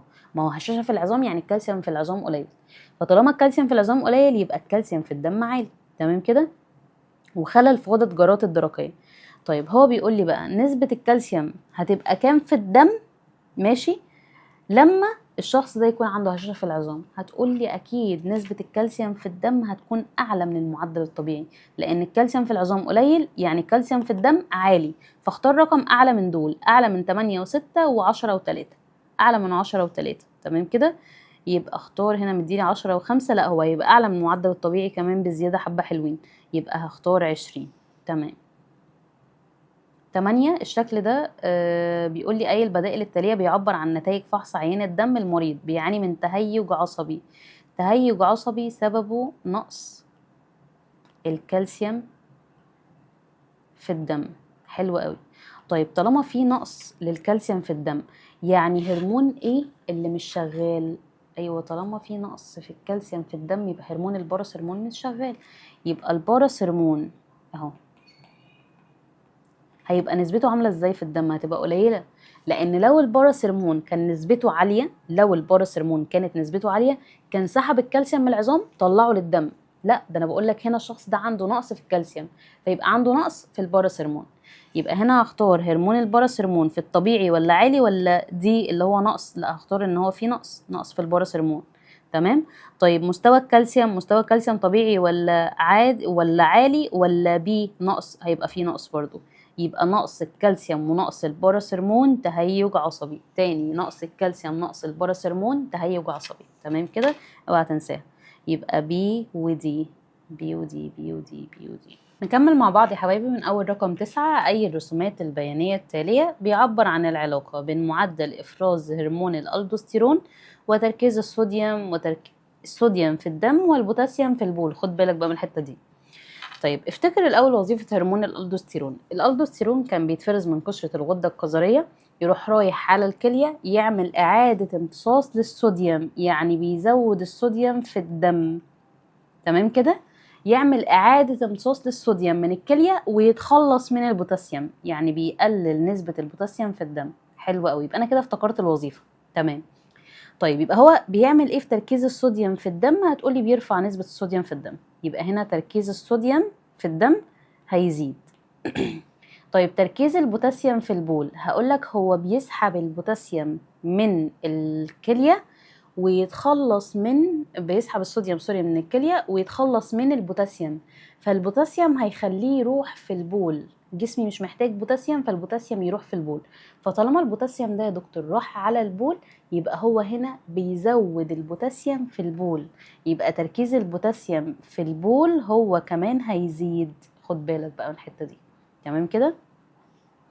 يبقى هنا الاتنين هيزيدوا، يبقى اختار ج. تمام. الشكل ده بيوضح التغير الحادث في فرق الجهد السيركوليما اللي هي غشاء الليفة العضلية نتيجة وصول أوامر من الحبل الشوكي للعضلة. إيه الهرمونات اللي بتأثر على تغير فرق الجهد من س إلى ص؟ من س إلى ص. س دي العضلة في حالة راحة، حلو. بعد كده ص هنا في حالة إثارة أو وصول سيال عصبي. فإيه اللي حصل هنا يا دكتور؟ العضلة اتحولت من حالة الراحة للإثارة، يعني الصوديوم اللي كان موجود بره بدأ إن هو يدخل جوه الليفة العضلية، خلى الغشاء من جوه موجب ومن بره سالب. حلو جدا. طيب هنا ايه الهرمون اللي هيأثر على ده او هيسبب حدوث انقباض عضلي عموما؟ هتقولي هو هرمون الالدوستيرون، لان هرمون الالدوستيرون اللي ليه علاقة بالصوديوم يعمل على اعادة امتصاص الصوديوم والتخلص من البوتاسيوم، فبيرفع نسبة الصوديوم اللي مسؤول عن الانقباض العضلي. لفة شوية بس سؤال حلو. 11 ايه مصدر او مصادر افراز الهرمونات التي لها مستقبلات في القلب لدى شخص بالغ؟ الجزء العصبي للغده النخاميه. هتقولي العصبي اللي بيفرز هرمون ال ADH وال OH، هما مالهمش علاقه بمين؟ مالهمش علاقه بالقلب. جزء عصبي للغده النخاميه ودرقيه، برضو الجزء العصبي نستبعده، جزء عصبي وجزء غدي برضو لا. لكن هنا مديني غده كظريه. عارفين الغده الكظريه عندها حاجه اسمها النخاع، والنخاع يا دكتور ده بيفرز هرمون الادرينالين اللي ليه علاقه بزياده معدل ضربات القلب، يعني بيأثر على القلب. والغدة الدرقية بتفرز هرمون الثيروكسين اللي برضو بتأثر على جميع خلايا الجسم، يعني ليها علاقة بالقلب. حلو. يبقى هنا اختار جيم أدق واحدة. أي أزواج الهرمونات التالية أكثر تشابها في تأثيرها على أيض الكربوهيدرات؟ الأنسولين هتقولي بيقلل الجلوكوز، الجلوكاجون بيرفع نسبة الجلوكوز، هو عايز متشابهين يعني بيعملوا نفس الوظيفة. رقم ب بيقول لي الانسولين هقول بيقلل الجلوكوز، الكورتيزون بيرفع الجلوكوز، السيروكسين يعتبر بيقلل الجلوكوز لان هو بيساعد على عمليه اكسبت الجلوكوز، فجسمي بيأكسد الجلوكوز ويدينا ATP فالجلوكوز هيقل. الكورتيزون يا دكتور ده بيرفع نسبه السكر في الدم. طيب الجلوكاجون بيرفع نسبه السكر في الدم، الادرينالين بيرفع نسبه السكر في الدم. ايوه انا عماله ادور على دول، يبقى ده بيعملوا نفس الوظيفه. الجدول ده بيوضح نوع المحفزات لأربع أعضاء مختلفة. مين في دول بيمثل البنكرياس؟ هتقولي يا دكتور البنكرياس ليه تحفيز عصبي، يعني في أعصاب بتأثر على البنكرياس تخليه يفرز هرموناته، طبعا يبقى ليه تأثير عصبي. في تحفيز عصبي، في تحفيز هرموني، يعني في هرمونات بتأثر على البنكرياس طبعا زي السكرتين والكولسيستوكاينين اللي بيروحوا ينبهوا للبنكرياس عشان يفرز العصارة البنكرياسية، يبقى ليه تحفيز هرموني. تغيير تركيز مادة معينة في الدم برضو صح يا دكتور، اللي هو تغيير نسبة الجلوكوز، سواء بيرفع نسبة الجلوكوز أو بيقللها. يقلل نسبة الجلوكوز عن طريق الأنسولين، يرفع نسبة الجلوكوز عن طريق الجلوكاجون. يبقى هختار إن التلاتة يكونوا صح، يبقى الاختيار ده 3 يعني ج. من أعراض البول السكري اللي هو مرض السكر، يعني الإحساس بتكرار العطش. طيب الإحساس بتكرار العطش ده بسبب نقص هرمون الأنسولين. فبيقول لي وذلك بسبب ايه؟ تكرار العطش بيكون بسبب ايه؟ بسبب خروج الجلوكوز مع البول في فترات متقاربه. ايوه مرض البول السكري، يعني هنا الشخص بتكون نسبه السكر عنده عاليه في الجسم. ليه عاليه في الجسم؟ بسبب نقص هرمون الانسولين. فطالما هرمون الانسولين ناقص يبقى هنا في عطش، هرمون الانسولين ناقص يبقى في عطش، اوعى تنساه. هرمون الانسولين ناقص يعني السكر مش هيقل في الدم، يعني السكر عالي في الدم، يبقى هنا السكر نسبته عاليه في الدم. حلو قوي. فلما السكر يكون نسبته عاليه في الدم اللي هو سكر الجلوكوز، فجسم الشخص ده اللي هو مريض السكر بيأدي او بيعمل ايه؟ بيبقى عايز يتخلص من السكر على قد ما يقدر، فيقول انا هاخد شويه من السكر دول اوديهم في البول، المهم ان انا اتخلص من السكر وخلاص. يبقى هنا بيبقى في خروج للجلوكوز مع البول في فترات متقاربه. تمام. يبقى هنا نختار ألف، وهو ده اللي بيؤدي للإحساس بالشعور بالعطش. تمام كده. يبقى ألف. الشكل ده بيوضح إحدى الغدد المختلطة في جسم الإنسان، أي هذه الإفرازات يعد إفراز قنوي. تمام، يعني إفراز في قناة. طيب هنا لقيت إن ده جزء رقم 1 بيفرز رقم 4، ولقيت إن الجزء ده أو العضو ده تمام غدة مختلطة في الجسم. فأنت عندك الغدة المختلطة اللي احنا درسناها اللي هي مين؟ اللي هي البنكرياس، ومتقسم كمان من جوه صاد وعين. فالبنكرياس عنده خلايا حويصلية، الخلايا الحويصلية دي بتفرز عصارة بنكرياسية، وعنده كمان خلايا جزر لانجرهانز بقى اللي هو الأكتر فيهم بتكون خلايا بيتا بتفرز هرمون الأنسولين، وخلايا ألفا عددها أقل بتفرز هرمون الجلوكاجون. يبقى احنا كده حطينا البنكرياس كله. مين في دول يعتبر إفراز قنوي؟ هتقولي العصارة البنكرياسية طبعا، بتتصب في قناة اسمها القناة البنكرياسية، يبقى إفراز رقم 4.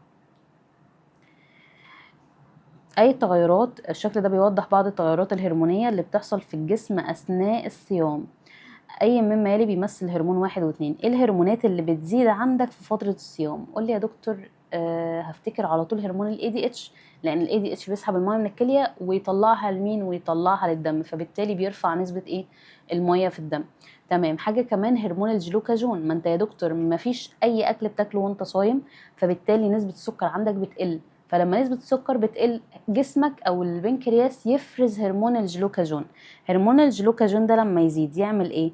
يروح رايح على الكبد، عارف ان الكبد مخزن جليكوجين، فيروح محول للجليكوجين المخزن في الكبد يحوله لايه يا دكتور؟ يحوله الى جلوكوز، وبالتالي جسمك يرجع فيه جلوكوز طبيعي لوحده. ليه؟ لان انت كنت مخزن اصلا جليكوجين اللي هو جلوكوز في صورة جليكوجين.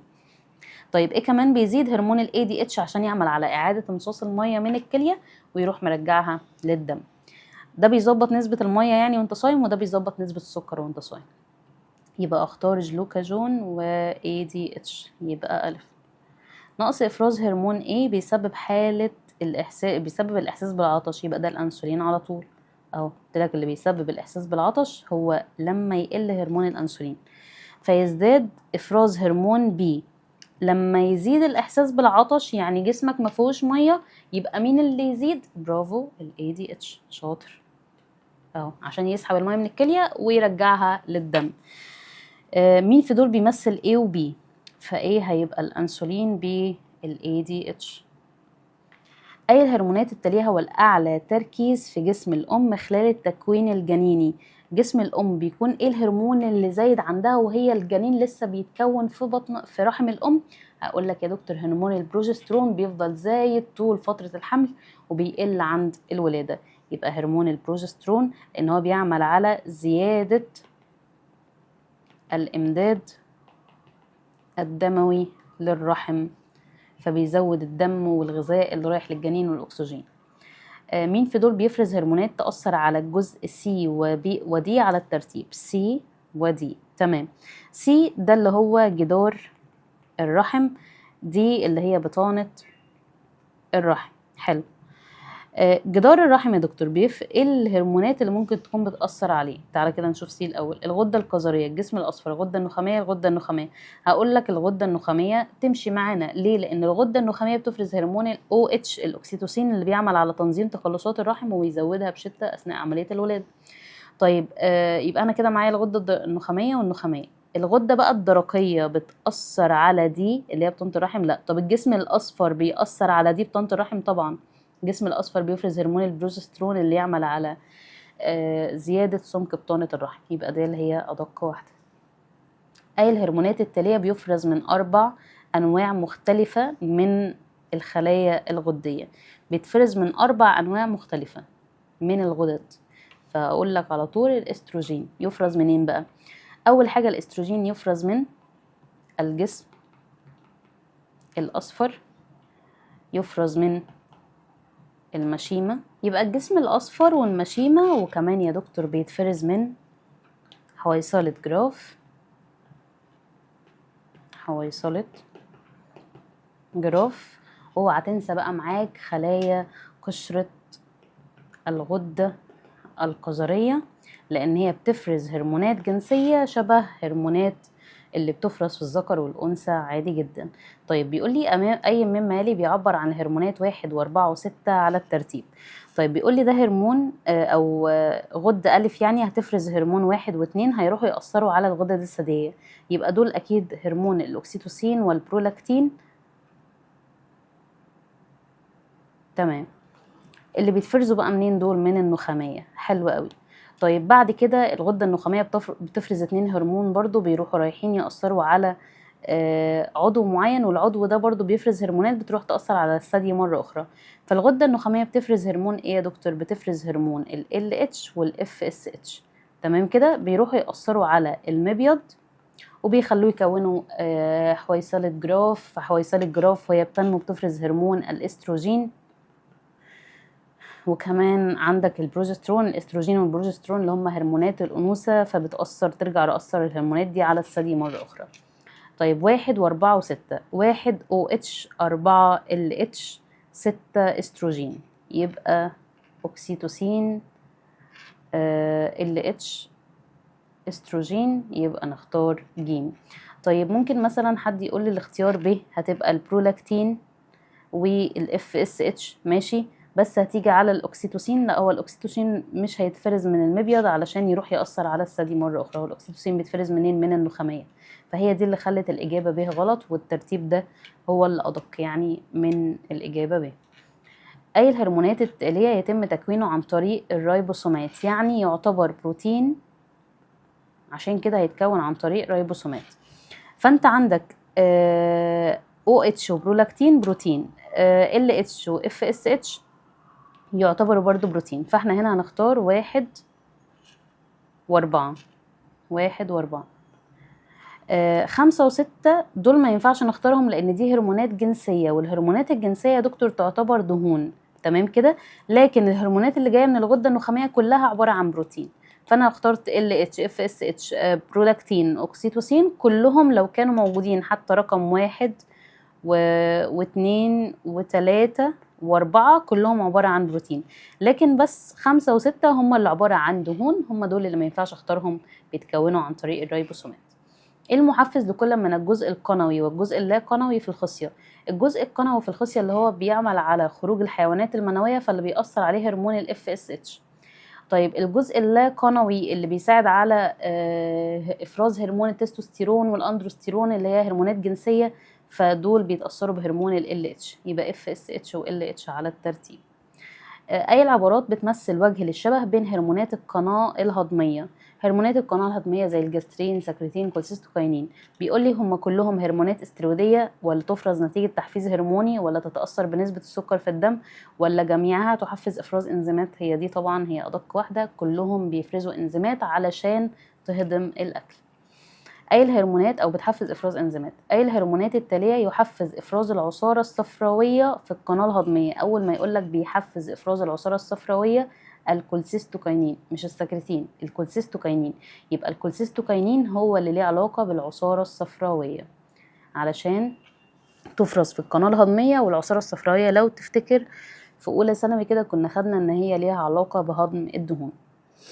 25 بيوضح الشكل ده عمليتين بيحصلوا للطعام في القناة الهضمية.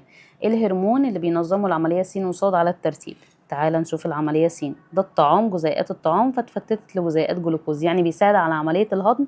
يبقى اقول مثلا ده هرمون مين؟ هرمون السكرتين، اللي هو هيساعد على عملية هضم الطعام. يعني هرمون السكرتين يتفرز من الغشاء المخاطي المبطن الاثنى عشر، يروح للبنكرياس، ينبه البنكرياس ان هو يفرز العصارة البنكرياسية على الطعام في الاثنى عشر، فيساعد في عملية الهضم. يبقى ده كده مثلا سكرتين. طيب خروج الجلوكوز بقى من الأمعاء يطلع بره في وعاء دموي، العملية بتاعت عملية الامتصاص بتاعت الجلوكوز ده. تمام كده، امتصاص الجلوكوز مين اللي هيساعد فيها؟ هتقولي على طول السيروكسين. تمام، يبقى سكرتين وسيروكسين على الترتيب، سكرتين وسيروكسين، يبقى ب. 26 الرسم ده بيوضح تأثير إفرازات الخلية س على الجسم. ما الذي يحفز الخلية س لإفراز هرموناتها في الدم؟ زيادة حجم الغدد الثديية، الماء بطانة الرحم، يعني هرمونات ليها علاقة بالنضج الجنسي. تمام كده، فدي هرمونات ال FSH وال LH، ال FSH وال LH في الأنثى. تمام، بيقول لي دي هرمونات الفص الخلفي، لا ده الامامي. تحفيز عصبي برضو لا. هرمونات الفص الامامي النخاميه ايوه. تركيز ماده معينه في الدم لا برضو. يبقى هنا جيم ادق واحده. امامك مخطط بيوضح اعضاء الجهاز الهضمي. اي النماذج التجسيديه التاليه تعبر عن هرمون س وص؟ تعال نشوف الاول ايه هي. العضو الف بيفرز عصاره معديه، يبقى دي المعده. تمام، بتفرز عصاره معديه وتفرز هرمون ايه؟ هرمون الجسترين. طيب عضو ب بيفرز عصاره معويه، يبقى دي الامعاء، تفرز عصاره معويه. تمام، وتفرز هرمون ص، يبقى ده هرمون السكرتين بيتفرز من الامعاء.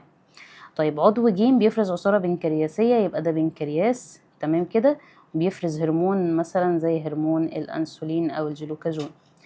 مين في دول بيعبر عن هرمون س وصاد؟ س وصاد. س بيأثر على المعدة، يبقى مستقبلاته موجودة على المعدة، يبقى مستقبلاته دي اهو. تمام كده، واخدة شكل مربع اهو. صاد اللي هو السكرتين بيروح يأثر، مش بيتفرز منين، هو بيروح يأثر على البنكرياس، يبقى مستقبلاته دي اهي. يبقى دي المستقبلات بتاعته، بيروح يأثر على البنكرياس، يخلي البنكرياس يفرز العصارة البنكرياسية. يبقى اختار شكل المربع والمثلث، يبقى ألف. الرسم ده بيوضح آلية التحكم في إفراز إحدى الغدد الصماء بالجسم. ايه الهرمون واحد وايه الخلايا الهدف بالنسبه له؟ بيقول لي هو جزء غدي بيفرز هرمون واحد غده صاد، هرمون 2 نمو عقلي وبدني وجنسي. يبقى بالتالي ده هرمون مين؟ نمو عقلي وبدني وجنسي، يبقى ده هرمون الثيروكسين. تمام. طيب مين اللي هيأثر عليه الجزء الغدي بتاع الغده؟ مين؟ النخاميه. يبقى ده الغدي بتاع النخاميه، افرز هرمون التي اس اتش. هرمون التي اس اتش رايح على الغده الدرقيه، نبهها لافراز هرمون مين؟ الثيروكسين. تمام.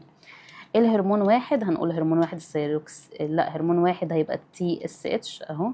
هرمون واحد التي اس اتش. ايه خلايا الهدف اللي بينشط فيها؟ هرمون التي اس اتش بينشط في خلايا الغده الدرقيه، خلايا حويصليه في الغده الدرقيه. ايه الحاله المرضيه التي يصاحبها ارتفاع هرمون واحد؟ ارتفاع التي اس اتش يبقى عالي، وانخفاض 2 انخفاض الثيروكسين. يبقى الثيروكسين لما يكون في نقص حاد يا دكتور، والتي اس اتش زياده والثيروكسين نقص حاد، فهقول هنا الحاله المرضيه في الاطفال بيسبب مرض القماءه. نقص حاد في الثيروكسين في الاطفال بيسبب مرض القماءه، وفي البالغين بيسبب مرض الميكسوديما. تمام. رقم 29 بيقول لي دي غدة صماء ألف أفرزت هرمون واحد، راح لغدة صماء ب أفرز هرمون 3 راح للكلية، وفي هرمون جه من الغدة الصماء اللي فوق الماستر دي وراحت راحة على طول على الكلية، فيبقى ده هرمون ال ADH اللي بيتفرز من الغدة الدرقية النخامية على طول، يروح رايح يأثر على الكلية. طيب هنا بقى هقول الغدة النخامية تفرز هرمون ال ACTH. ال ACTH بيروح رايح على قشرة القذرية، قشرة الغدة القذرية، ينبهها لإفراز هرمون الألدوستيرون اللي بيعمل على إعادة امتصاص الصوديوم من الكلية والتخلص من البوتاسيوم. ايه الطبيعة الكيميائية للهرمون رقم 3؟ هرمون 3 اهو ألدوستيرون. هقول الطبيعة بتاعته ان هو استرويدات، يعني دهون. ايه ده اشمعنى يا دكتور؟ كل هرمونات القشرة سواء كورتيزون، كورتيكوستيرون، ألدوستيرون، هرمونات جنسية، كل هرمونات القشرة حرفيا دهنية، هرمونات القشرة فقط، لكن هرمونات النخاع لا مش دهنية. يوجد أين توجد مستقبلات الهرمون واحد؟ هرمون واحد هرمون ال ACTH بيأثر على قشرة الغدة القذرية. تمام. الشكل ده بيوضح بعض العمليات الحيوية اللي بتحصل في إحدى الخلايا البشرية. الجلوكوز هرمون ساعد في دخول الجلوكوز للخلية، يبقى ده هرمون الأنسولين. حلو. لما الجلوكوز يدخل جوه الخلية يحصل له عملية أكسدة فيدينا ATP، يبقى هنا بيساعد على عملية التنفس الخلوي، يبقى ده هرمون الثيروكسين. ماشي. ايه الهرمون واحد واتنين؟ هرمون واحد هيبقى أنسولين، هرمون 2 هيبقى الثيروكسين. أي الهرمونين بيفرز تحت تأثير هرموني؟ تحت تأثير هرموني هقول لك يا دكتور الأنسولين ده ليه علاقة بنسبة السكر في الدم، يعني مش تأثير هرموني، ده ليه علاقة بنسبة مادة معينة في الدم. طيب هرمون الثيروكسين أيوة، يبقى هقول الثيروكسين اللي هو هرمون رقم 2. لأنه يفرز تحت تأثير الغدة النخامية بفعل هرمون TSH اللي جاي من الغدة النخامية. طيب حبايب قلبي، الحمد لله الحمد لله احنا كده رجعنا وحلينا حوالي 60 سؤال على الفصل الثاني، الفصل التنسيق الهرموني. حبايب قلبي اتمنى ان انت تذاكر الشرح كويس جدا، يعني وصيتكم عليه كذا مره، تمام؟ فما لاقيش بقى حد سايب لي الشرح وخلاص بقى جاي يحل بقى وعامل نفسه سوبر هيرو. لا، حضرتك لازم تفتكر حرفيا كل حاجه في الشرح، تسمع لي فيديو الشرح، المراجعه بتاعت الشرح كامله، وبعد كده تبدا ان انت تحل معايا التدريبات. اوعى تنسى ان في امتحانين شاملين بعد دول، تاخدهم واجب وتحل وتغلط وتصلح لنفسك الغلط وترجع للشرح وتشوفها من الكتاب مره تانية. ربنا يوفقكم يا حبايب قلبي، واستنى ان شاء الله الفيديو الجاي هينزل لك الاسبوع الجاي باذن الله. ربنا يوفقكم يا شباب، ويا رب تكونوا استفدتوا.